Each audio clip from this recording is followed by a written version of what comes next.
The brake lines had been cut with surgical precision. I realized this as my Tesla Model S careened through the guardrail at 90 miles per hour, the steering wheel spinning uselessly in my hands. Rain hammered the windshield as I plummeted toward the rocky embankment below. In those final seconds, as my phone tumbled from the center console and somehow speed-dialed Sarah, I heard something that stopped my heart even before the impact would. "Yes, Derek, the insurance money will be enough for us to start over." My wife's voice, crystal clear through the speaker. The accident was perfect timing. No one will suspect anything about the brake lines. Marcus was always too trusting for his own good. A man's voice responded, gravelly and confident. 3 years of planning from inside this cell, baby. Worth every day. That software engineer salary was nice, but $2.5 million in life insurance. That's our real future. The ground rushed up to meet me. The last thing I heard was Sarah laughing. Then, everything went black. I jerked awake with a gasp, my heart hammering against my ribs. The familiar leather seat of my Tesla surrounded me, but instead of twisted metal and broken glass, I was parked outside the Alameda County Courthouse. Rain spattered the windshield, not the torrential downpour of my death, but a light drizzle that caught the morning sunlight. "Marcus, are you okay? You look like you've seen a ghost." Sarah's voice. Alive, concerned, perfectly innocent. I turned to look at my wife of 6 years, taking in her blonde hair styled in soft waves, her blue eyes bright with what I had always thought was love.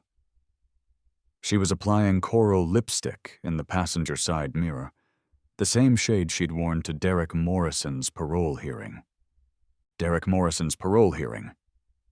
The radio crackled to life. "In local news, the parole board will hear the case of Derek Morrison this afternoon. The man convicted of armed robbery and aggravated assault, who has served 3 years of his 7-year sentence. 3 years ago. I was 3 years in the past." My hands gripped the steering wheel, the same hands that had been useless to stop my death, now steady and strong. I felt the weight of my wedding ring, the Rolex Sarah had given me for our anniversary, the life I'd thought was real. I said, "Are you okay?" Sarah reached over to touch my forehead. Her fingers felt cold. "You're white as a sheet." "I'm fine." My voice came out steady, controlled. Inside, my mind raced through possibilities, testing this impossible reality. Just thinking about what today means for you. For Derek? Sarah's expression softened in a way that now made my stomach turn. "I know this is hard, Marcus. I know you don't understand why I need to be there for him. But Derek was such an important part of my life before I met you. I need closure." Closure. Right. Let me give you closure, Sarah. I smiled at my wife, the same gentle smile I'd given her for 6 years. But now I saw how her eyes flickered away from mine, how her fingers drummed against her purse, the nervous tells I'd been too blind to recognize. "Of course, sweetheart. I want you to have closure too." The courthouse buzzed with the usual mix of lawyers, defendants, and families caught in the justice system's web. I guided Sarah through the metal detectors, my hand on the small of her back in a gesture that had once been automatic affection. Now it was reconnaissance. While Sarah visited the restroom, I acted quickly. Her phone sat unguarded in her purse, the same iPhone that would later be used to coordinate my murder. I installed a voice recording app I'd developed for my company, hiding it deep in her system files. The app would automatically upload audio to a cloud server I controlled, triggered by certain keywords. Keywords like Derek, insurance, and accident. When Sarah returned, her cheeks were flushed and her eyes bright. She'd freshened her makeup. For Derek. "Ready?" I asked. "Ready." The parole hearing room was smaller than I remembered from my previous life. 20 folding chairs faced a long table, where 3 board members sat with Derek's file spread before them. Sarah and I took seats in the back, but I had a clear view of the man who would orchestrate my death. Derek Morrison looked exactly as I remembered. 6'2", broad shoulders, sandy brown hair, and the kind of rugged handsomeness that made women ignore obvious red flags. He wore a standard-issue orange jumpsuit, but he carried himself with the confidence of a man in a $1,000 suit. When he spoke to the parole board, his voice was smooth, practiced, penitent. "I take full responsibility for my actions," Derek said, hands folded on the table. "The man I was 3 years ago was angry, lost, and made terrible decisions that hurt innocent people. But prison has given me time to reflect, to grow, to become the man I should have been all along." Bullshit. Pure, calculated bullshit delivered by a master manipulator who had spent 3 years planning to murder me for insurance money. But the parole board was eating it up, nodding along as Derek painted himself as a reformed man seeking redemption. I watched Sarah watch Derek, noting the way her breathing quickened, how she leaned forward in her chair. In my previous life, I'd attributed her intensity to nerves about confronting her past. Now I recognized it for what it was: hunger, sexual tension, love. The hearing lasted 45 minutes. Derek was granted parole with standard conditions: regular check-ins with a parole officer, no contact with victims of his crimes, employment within 30 days, and residence at a halfway house for the first 6 months. As we filed out with the other observers, Derek caught Sarah's eye across the room. The look that passed between them lasted less than a second, but it contained everything: promise, desire, and careful planning. In my first life, I'd missed it completely. This time I recorded it on my phone. "Thank you for coming with me," Sarah said as we drove home through the San Francisco streets. Her voice was soft, emotional. "I know it wasn't easy." "Of course. I want to support you through this." I navigated through traffic, my mind already working 3 steps ahead. "So, what happens now? Do you think you'll try to see him again?" Sarah was quiet for a long moment. "I don't know. Maybe. Just to talk, you know? Make sure he's really changed." "That sounds reasonable." I squeezed her hand. "Whatever you need to feel at peace with everything." She smiled at me. The same trusting smile that had once made me feel like the luckiest man alive. Now it felt like ice in my veins. That evening, I sat in my home office while Sarah took a bath, supposedly reading but actually reviewing the day's revelations. My house felt different now. Not the sanctuary I'd built with the woman I loved, but a stage set for my own murder. I walked through each room with new eyes. The kitchen where Sarah would eventually slip me a sedative. The garage where Derek would sabotage my car. The bedroom where they'd planned my death while lying next to me at night. But this time I had advantages they didn't know about. I opened my laptop and began researching Derek Morrison with the focused intensity of a man whose life depended on it. Because it did. The official records told a sanitized story. Derek Morrison, 35, convicted of armed robbery and aggravated assault 3 years prior. 1 victim injured but recovered. No prior convictions. Model prisoner. Hence the early parole. But I dug deeper. Using my software engineering skills and some legally gray techniques, I accessed social media archives, deleted profiles, and cached web pages. I traced Derek's digital footprint back a decade, looking for patterns. What I found made my blood run cold. Derek Morrison was a professional predator. 7 years ago, Jennifer Walsh, 28, elementary school teacher in Sacramento. died in a house fire 6 months after her boyfriend Derek Morrison was arrested for unrelated charges. Derek had an airtight alibi. He was in county jail. Jennifer's death was ruled accidental. Insurance payout, $400,000. 4 years ago, Amanda Chen, 31, marketing executive in San Diego, died in a hiking accident, fell from a cliff during a weekend camping trip. Her boyfriend Derek Morrison was questioned but cleared. He was visibly distraught and had been with other campers at the time of her fall. Amanda's death was ruled accidental. Insurance payout, $750,000. Both women had taken out substantial life insurance policies within months of meeting Derek. Both had died while Derek was either incarcerated or had solid alibis. Both had sisters or female friends who had suddenly started visiting Derek in jail after the women's deaths. Derek wasn't just a criminal. He was a serial killer who used women as proxies to commit murder while he maintained plausible deniability. And Sarah was his next accomplice. I printed everything I'd found and locked it in my office safe. Then I sat back in my chair and planned Derek Morrison's destruction. Derek was released on a Thursday morning in November.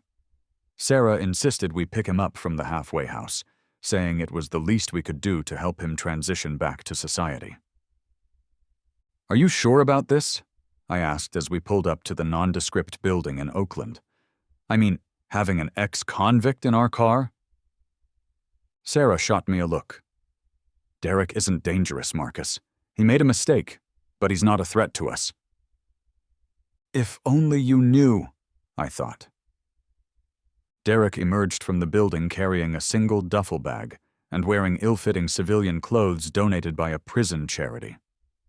But even in oversized jeans and a wrinkled button-down shirt, he moved with predatory grace. His eyes swept our neighborhood like a wolf evaluating territory. "Sarah."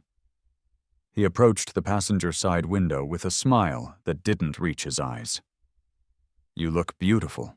Marriage suits you." "Derek, this is my husband, Marcus."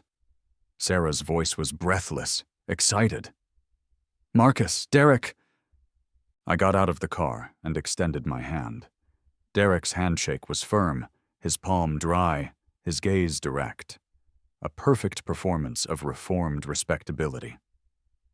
"Marcus Chen," I said. "Sarah's told me a lot about you." "Has she now?" Derek's smile widened. I hope it was all good. "She says you were very important to her." I met his eyes steadily. "I'm glad you're getting a second chance." During the 20-minute drive to the halfway house, I watched Derek in the rearview mirror. He was cataloging everything: the make and model of my car, the expensive watch on my wrist, the designer purse Sarah carried. His eyes noted security systems on houses we passed, traffic camera locations, and police patrol patterns. He was already casing our life. "So, what kind of work are you looking for?" I asked conversationally. "Construction, probably. Manual labor. I've got strong hands, and I'm not afraid of hard work." Derek flexed his fingers. 3 years of lifting weights every day keeps a man in shape. "I run a software company," I offered. "If you're interested in learning some basic computer skills, I might be able to help you find something entry-level." Sarah turned to look at me with surprise and gratitude. Derek's eyes sharpened with interest. "That's very generous of you, Marcus. I'd appreciate any help you can offer." "Perfect." I was reeling him in already. Over the next 2 weeks, I played the role of supportive husband to perfection. I invited Derek to dinner, helped him practice basic computer skills, and even offered him occasional work doing odd jobs around our house. Sarah was thrilled by my acceptance of her friend, and Derek began to relax his guard around me. But I was gathering intelligence every moment. I learned that Derek was a methodical planner who never left anything to chance. He studied our routines, memorized our schedules, and asked careful questions about my work, my finances, and my insurance policies. He was charming and grateful, the perfect houseguest who was simply down on his luck and trying to rebuild his life. The voice recording app I'd planted on Sarah's phone was already paying dividends. I listened to their conversations when they thought I was at work, hearing the intimate tone that had developed between them. They were careful, too smart to discuss specific plans over the phone, but the emotional intimacy was unmistakable. Sarah was falling for Derek exactly as she had in my previous life. Or maybe she'd never stopped loving him at all. I also installed hidden cameras throughout our house, tiny devices no bigger than buttons that I disguised as decorative elements. I needed evidence of what was coming. 2 weeks after Derek's release, I caught the first piece of concrete proof. The camera in our kitchen recorded Derek going through our mail while Sarah and I were both supposedly at work. He photographed our bank statements, insurance documents, and investment portfolios with a burner phone. Then he put everything back exactly as he'd found it. That same evening, Sarah suggested we increase our life insurance. "I was reading an article about financial planning," she said over dinner, "and I realized we're probably underinsured. If something happened to either of us, the survivor would struggle to maintain our lifestyle." "We have decent coverage already," I replied mildly. "But think about it. The mortgage, your business expenses, my student loans. $2.5 million would be much more reasonable." $2.5 million. The exact amount Derek had mentioned during my death. "You're right," I said. "I'll call our agent tomorrow." Sarah beamed at me across the dinner table. "You're such a good provider, Marcus. I'm so lucky to have you." I smiled back at my wife and mentally added insurance fraud to her growing list of crimes. The meeting with Derek's previous victims' families took place in a conference room at a downtown law firm. Detective Maria Rivera, a sharp-eyed woman in her 40s, had been investigating cold cases involving suspicious deaths of young, insured individuals. My anonymous tip about Derek Morrison's pattern had landed on her desk at the perfect time. "Mr. Chen," Detective Rivera said as I took a seat at the polished conference table, "thank you for coming forward with this information. I have to ask, what's your interest in this case?" "I believe Derek Morrison is planning to kill me," I said simply, "and I think he's done it before." Around the table sat 4 other people: Jennifer Walsh's sister, Emma, Amanda Chen's brother, David, and the parents of a third victim I'd discovered, Rebecca Torres, who had died in a car accident in Portland 2 years ago while her boyfriend Derek was in county jail on drug charges. "Tell us everything," Detective Rivera said. I laid out the evidence methodically. The pattern of deaths, the insurance payoffs, the female accomplices who maintained contact with Derek during his incarcerations, and the timeline that showed Derek's calculated approach to murder by proxy. "This is all circumstantial," David Chen pointed out. He was a lawyer himself, Jennifer's older brother, who'd spent years trying to prove Derek was responsible for her death. No prosecutor would touch this without direct evidence. "That's why I'm gathering direct evidence," I said. "Derek is planning my death right now. My wife is his accomplice, just like the women who came before her. I'm going to record every conversation, document every plan, and hand you everything you need to put him away forever." Emma Walsh leaned forward. "You're using yourself as bait."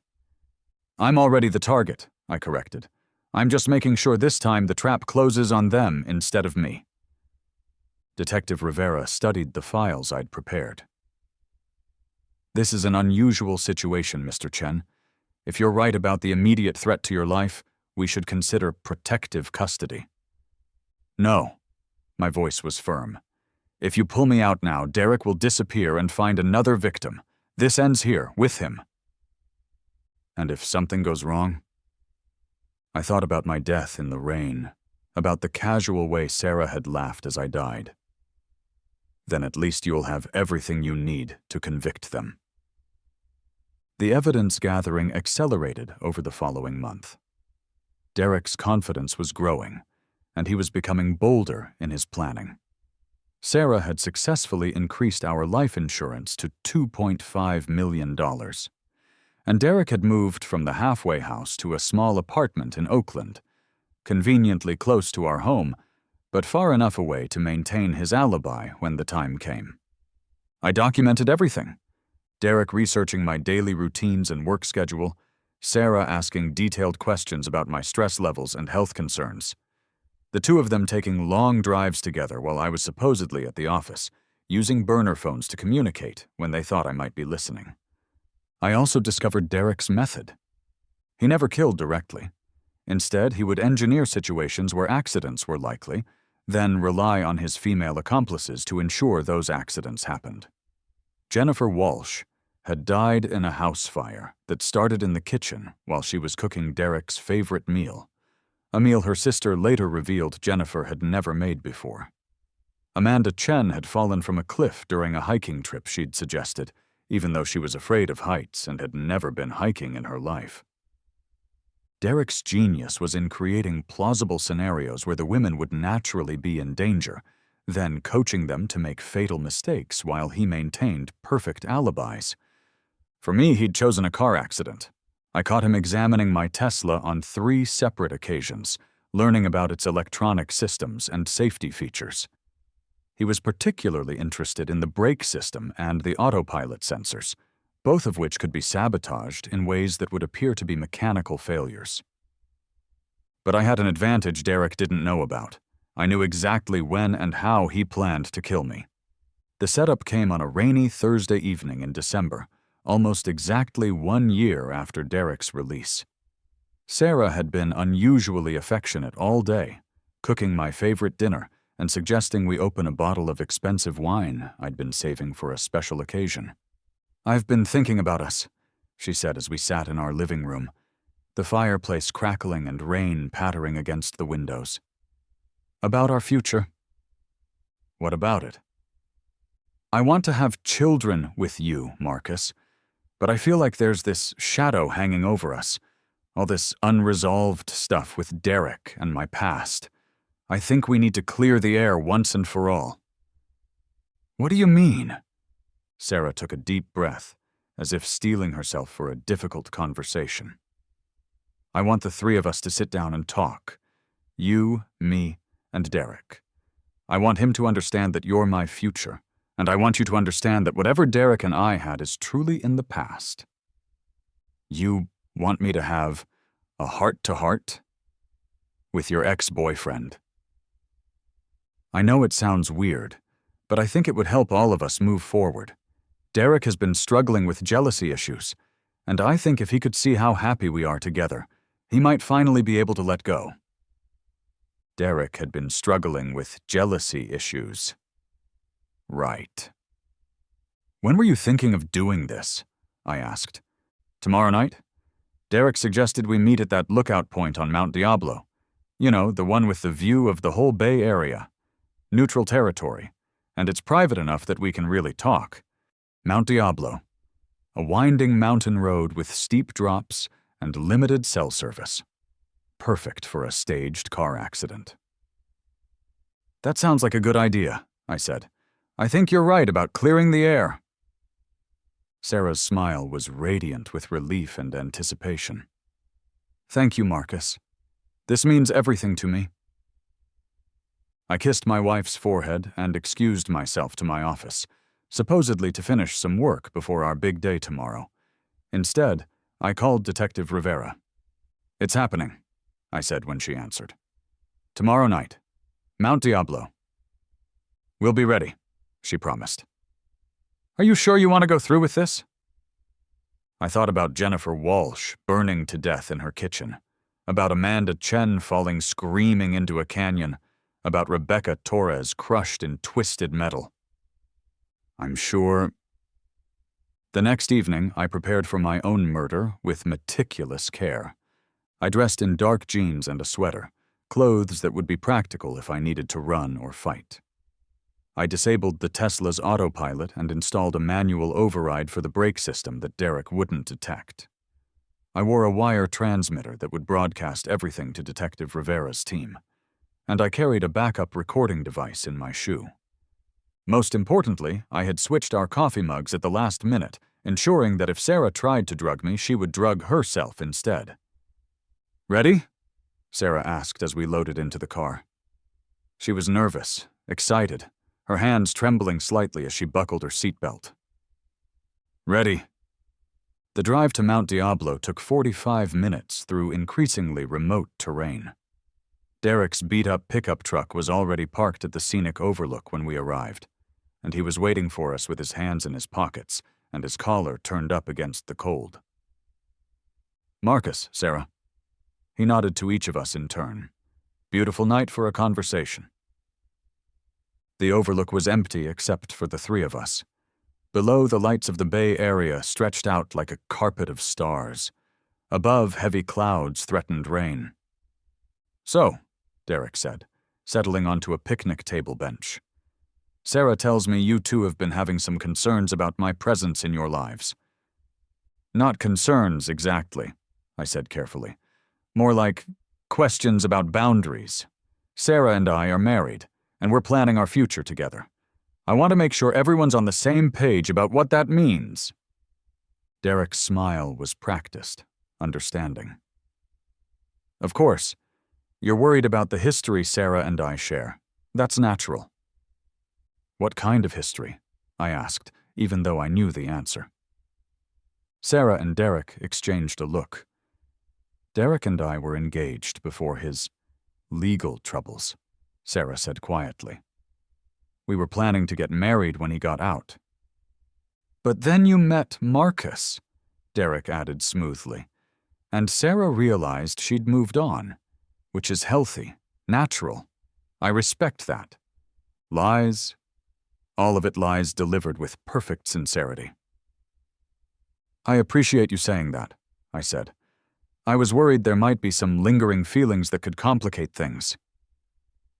"There are," Derek said, and for a moment his mask slipped. "I'll always love Sarah, but I want her to be happy, and if you make her happy, then I support that."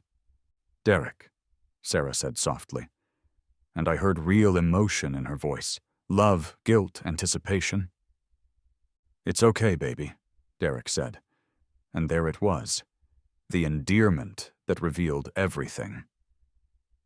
"I understand. Baby." Not the careful distance of exes who had moved on, but the intimacy of current lovers. I activated the recording device in my shoe.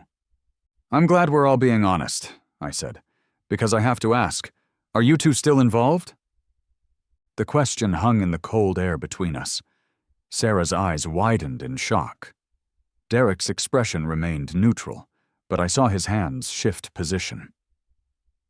"Marcus, what are you suggesting?" Sarah asked. "I'm suggesting that you've been having an affair with Derek since he got out of prison. I'm suggesting that the increased life insurance was your idea, not a random article you read. And I'm suggesting that this meeting isn't about clearing the air, it's about setting up my murder." Dead silence. Then Derek started laughing. "You know what, Marcus? You're absolutely right." Derek stood up from the picnic table, his posture shifting from friendly to predatory. "Sarah, did you put the sedative in his coffee like we discussed?" Sarah was staring at both of us in shock. "Derek? What are you—" "Oh, come on, sweetheart, the jig is up." Derek pulled a gun from his jacket pocket, a small revolver that gleamed dully in the parking lot lights. Marcus figured it out.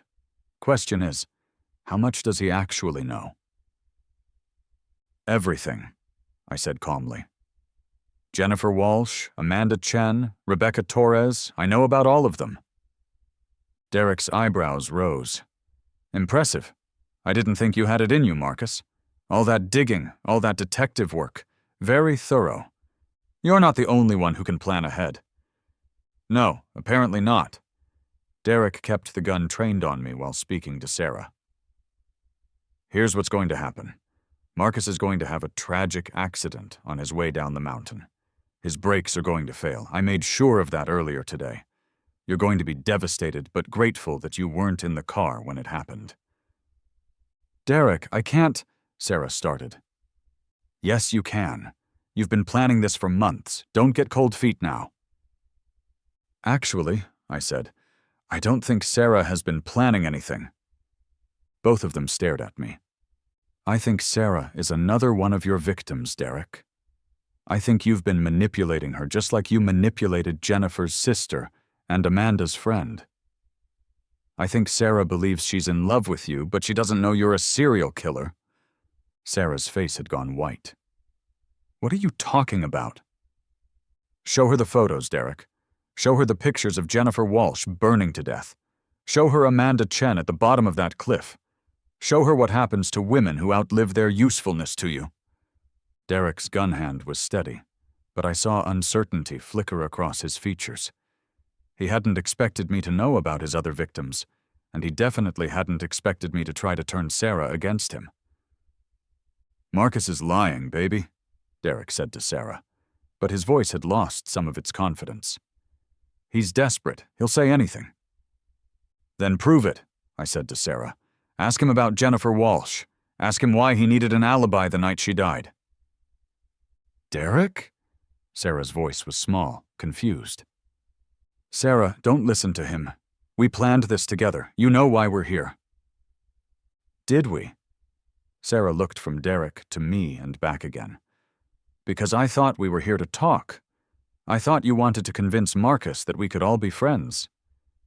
And I thought you wanted to murder me for the insurance money, I said gently.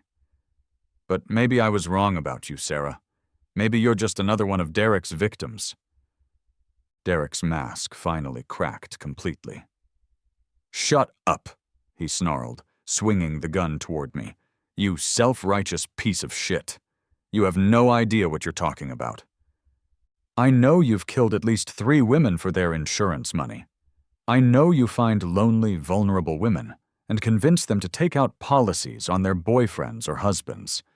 I know you manipulate them into committing murder while you maintain perfect alibis. Those women knew exactly what they were doing, Derek snapped. They wanted the money just as much as I did. Like Sarah wants my money? Yes! Like Sarah wants your goddamn money! The words hung in the air between us. Sarah made a small, choked sound. Is that true, Sarah? I asked quietly. Do you want me dead for my money?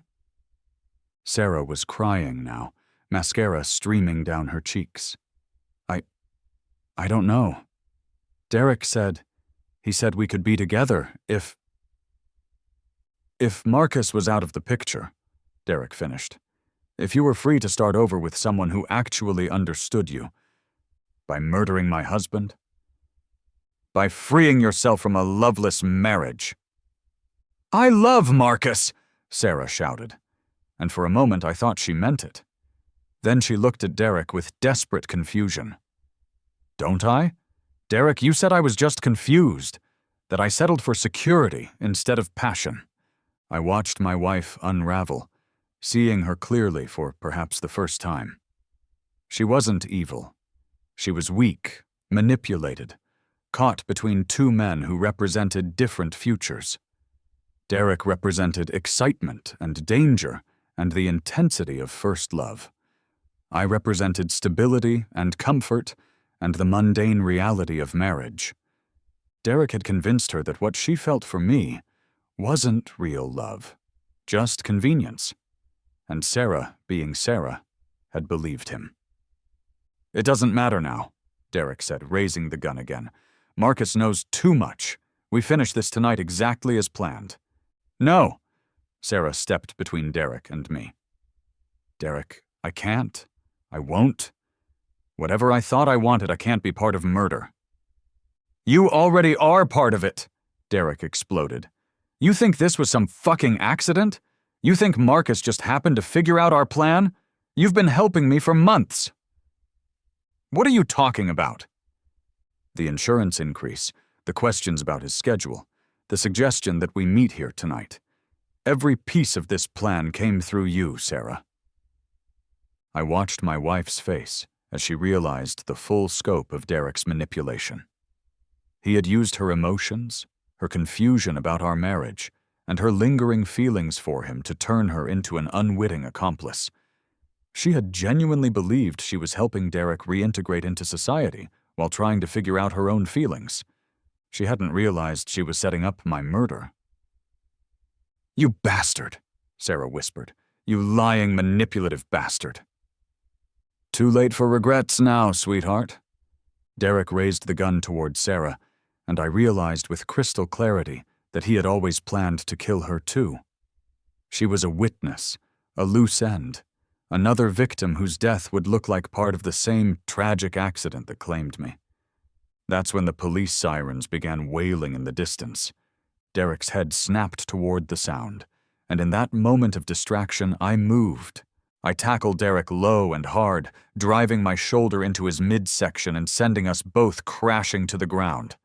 The gun went off as we hit the pavement, the bullet whining harmlessly into the night sky. We rolled across the asphalt, fighting for control of the weapon.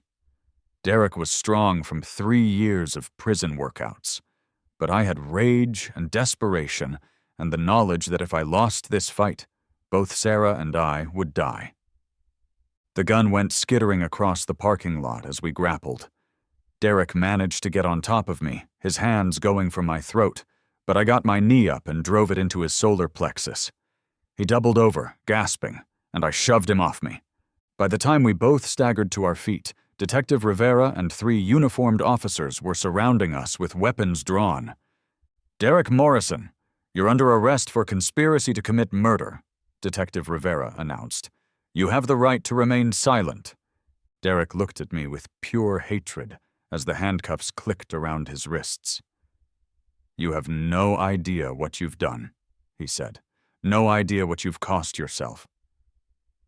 "I saved my life," I said simply. "And probably my wife's, too." Derek laughed, a cold sound that made Sarah flinch.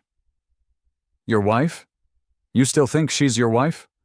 Marcus, she was going to watch you die. She was going to hold your hand while the life drained out of you. And then she was going to cash that insurance check and fuck me on your grave." "Derek, stop," Sarah sobbed. "Tell him, Sarah. Tell him about the beach house we picked out in Mexico. Tell him about the fake passports. Tell him about the babies we were going to have with his money." I looked at my wife. Really looked at her. She was crying, shaking, her face a mask of guilt and terror and confusion. She looked like a woman who had been living in a dream and had just woken up to find it was a nightmare. "Sarah," I said quietly, "did you know he was planning to kill me?" She met my eyes for a long moment. When she spoke, her voice was barely a whisper. "Yes."